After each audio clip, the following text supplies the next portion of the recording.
Greetings, woman. I'm Andy, and I'm George, and this is Couscous, and welcome back to the Windmill full of corpses. Art, Millennium. And it's not Millennium Falcon, it's Millennium Falconer, which is somebody who drives the Millennium Falcon. So it's Han Solo. Yes, it's Han Solo. Or Chewbacca. I prefer Chewbacca.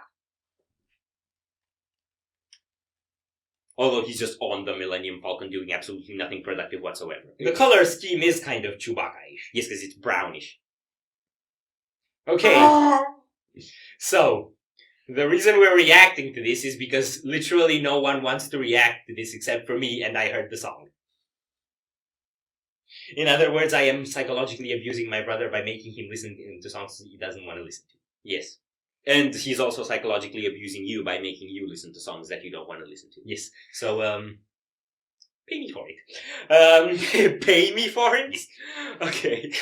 I'm joking. Yeah, we have money links in the description. It's the first time we've actually mentioned our money links on camera. Yeah, we actually don't like asking people for money. What the links mean is if you want to give us money, you can. It doesn't mean we want you to give us money. That I want to make that clear. Right, so I want to subject you to this because some friends of mine subjected me to this, and by any stretch of the imagination, given the genre, style, era of the song, it shouldn't be exactly down my alley. Mm-hmm. But I love it, and I can't tell why, and I'm hoping you'll help me figure it out. So essentially you just want me to do impromptu therapy to you with a song. Yes. Aww. Yes. And I also want you to look at the lyrics because they're just gorgeous. Okay. And I got to hear the lyrics later on after I was already obsessed with the song, and it just got better. Okay. So, are you ready? Let's. No, I'm not ready. But let's.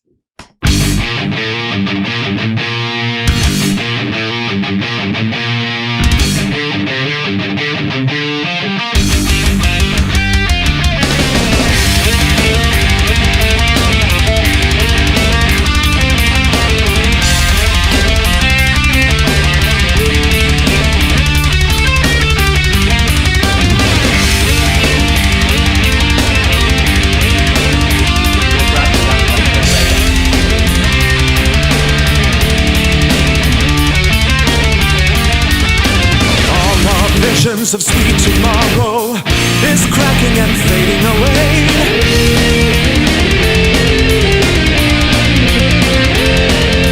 Hopes of glory are drowned in sorrow. This dissension expels us to the yesterday.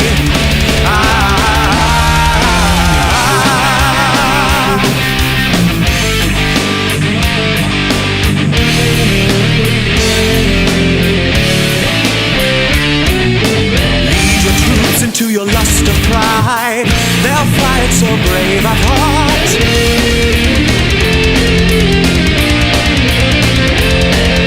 Or cast the yoke of envy aside and keep the land from falling apart. Do you hear the clarion call? It's calling out to one and all. Who will live and who will fall? We'll walk the golden hall. Do you hear the clarion call? It's calling out to one and all. Who is right and who is wrong? Whose side is God really on?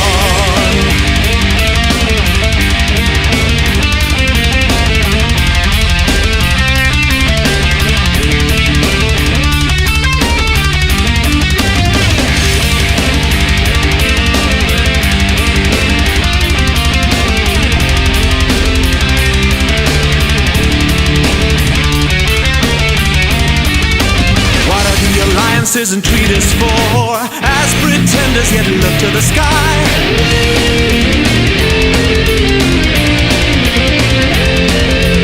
All the trumpets will sound once more, and victory will be given another try.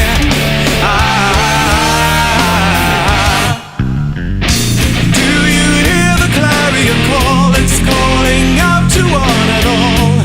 Who will live and who will fall? We'll walk the golden hall. Do you hear the clarion call? It's calling out to one and all. Our blood must be spilled so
fall? Who will walk the golden hall? Do you hear the clarion call? It's calling out to one and all. Who is right and who is wrong? Whose side is God really on?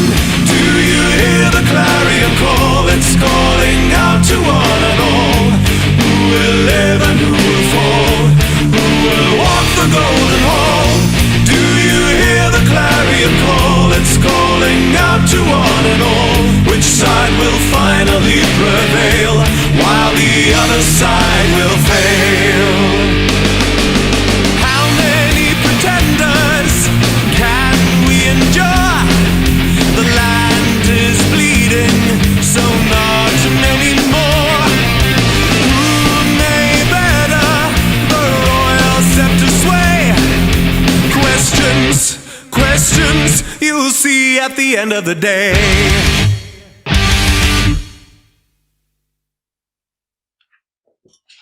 Thoughts? Huh. That's it. That's your thoughts. Yes. You're not really getting anything. No, I mean, I'm getting what the Song is about. and I don't know why you like it, so I know that's the question I'm supposed to be answering. I can tell you what I like about it. Well, I'm gonna tell you what I like about it, but tell me what you like about it, and then I'm gonna tell you why you're wrong and why you should like what I like instead. Okay, so I like the way the drums are structured in there. They got a couple of cool changes that don't disrupt the flow. Yeah. So in a power metal-y song like this, that's a pretty tricky balance to nail. Yeah. That's a very big one. That's what saves the song for me. Okay. Guitar tones are sick. Mm-hmm. I like that. They're kind of gritty enough to have a little energy, but also warm in a sense. Mm-hmm. And I think that kind of goes along with the topic because it's like very tragic, but also confrontational. Like it's asking the question a bit of whether these warmongering habits are something we can break out of. Yeah. So there's a hopeful end to it, I suppose. And I think the guitar tones are expressive of the hopeful anti-war message. What the fuck am I saying?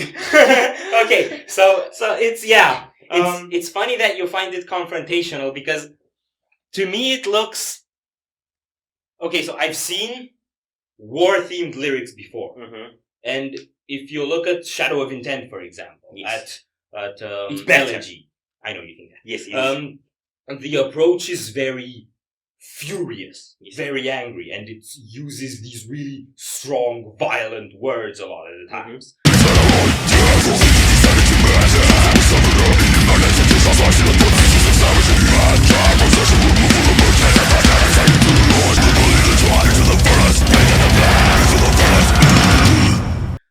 Because it's deathcore. Yes, And that's better. if you look at Sabaton, you'll see it romanticized and glorified, and them having this, I don't know, to some degree, like it's very glamorously made in an aesthetic. Okay. So I think everywhere else where I've seen mentions of war or tragedy or horror in music, particularly metal, the performer is really involved in it. And here, it's like he's describing it. He's seeing it. And then it's like questions we'll see at the end of the day. So it's Yeah. like, I can't control it. I don't know about it. And it's just detached. I'm not a huge fan of that. Why not? I don't know. I feel like as a performer, you should express the stuff you're expressing. Well, That's how I relate to stuff. Like I told you the stuff I really liked about the song. I don't feel like the tone in the vocals really fits the stuff in the lyrics that well. But Okay. I think it's a bit more contemplative of the nature of war and stuff like that than just being involved in it, like you said. So it makes sense in that direction, but to me, it's less relatable. To me, it's very relatable. It's relatable in the sense of when I get really involved into things, it gets exhausting. And sometimes it's very helpful to get involved into things, and other times it's better to fuck off. Yes. And a lot of people who get involved into things can't make that distinction. And they become hung up on things they can't control. Yeah. And the fate of society as a whole, to you as one person, pretty much is that. Yes, but then if I were to leave something the hell alone because I can't control it, I wouldn't write a song about it to express how I don't give a fuck about it. You get my point? Yeah, but you can do something. And I think writing a song about it and describing what you see is most of what you can do. And Whereas, kind of leave your own perception of bias out of it. Right? yeah. So it becomes more like a factual thing, and the people can take it in their own way, in a sense. They're not taking it in the way you see it. Yeah. Mhm. So there's no attempt from the artist to tell you what to believe or Mhm. what to see. Mm-hmm. And at the end, questions you'll see at the end of the day. Yeah. That's my favorite moment in the lyrics. It's because you don't know what's gonna happen. I don't know what's gonna happen. And we can control the people that are doing this. Mhm. And people lose track of that when they get involved. I see this, especially with some of the things happening in the world, with some of the wars that broke out. The social media is so loaded with noise of people who believe they know what's happening, and they believe they have the solution, and they believe it's their responsibility to convince other people of it. And all they're doing is amplifying the tension. Yeah. And it's so incoherent and counterproductive and exhausting. And I can't be on social media anymore. Okay. And this song expressed exactly that to me. Like it was my experience in a box in 5 minutes of music. I love it. Okay. You really challenged my perspective on this one a bit. It challenged mine. Like challenged we're not used to having any sort of meaningful insight on this channel ever. Yeah. Which is why it's relatively successful, I would say. Like there's people watching us. Now we've been probably insightful for the first time, so I think, I don't know, questions, we'll see at the end of the day if anyone will still be interested in us. Because insight is difficult. Yes. Okay, so that's what I like about the lyrics, and that's how I interpret the lyrics. What I really like about the music is a number of things. First thing is the sound on drums and guitar is harkening back to early Symphony X, particularly the New Mythology album. It's not the same, but it has a raw edge to it, and it has a smooth edge to it. Nothing's forced, nothing's punchy, nothing's flashing, everything flows. It has less punch than Symphony X. It has less punch, but I'm talking about the sound quality itself. It's it's palpable, but it's smooth, and it has a really, really nice flow. I don't know, for me, the only album that gave me this feeling was New Mythology. Okay. In terms of how the sound is produced. I don't see that parallel either. You don't see it. No. I think what's added at New Mythology that makes it different is the orchestral element. This had no orchestral elements. It was just the band. Yeah, but I'm thinking specifically guitar and drums, which is what you mentioned, and I don't see it. You don't see it? No. Okay, then maybe it's me. It is is a you. tragedy a bit as well. So that, and it is the first ever power metal band I found who had a higher priority to write good music than to slay dragons or wear capes or have a bazillion color on stage or play a lot of notes, Dragon Force, Pathfinder, Twilight Force style. So it's been incredibly refreshing as well. And I got obsessed with it over the last few weeks. And you wanted to abuse everyone. Yes, and now I did. And I got to have my nerdy monologue. And now I'm happy. See, guys, this is the beauty of the modern day and of the internet. You want to have your nerdy monologue, you can always put a camera up there and rant into it. And someone somewhere in the world is gonna give a shit about it. Yes. And if nobody in the world is going to give a shit about it, you can always force your idiot brother to sit by your side and listen to you. Yes. Which is what he did. Yes. Are we done here? Yes. So if you enjoyed this reaction, we'd greatly appreciate the likes and shares. And if you want to see more, don't forget to subscribe with bells on. Thank you very much for stopping by. We hope you enjoyed your stay, and we'd love to see you back at the Windmill very soon. Of course, yeah.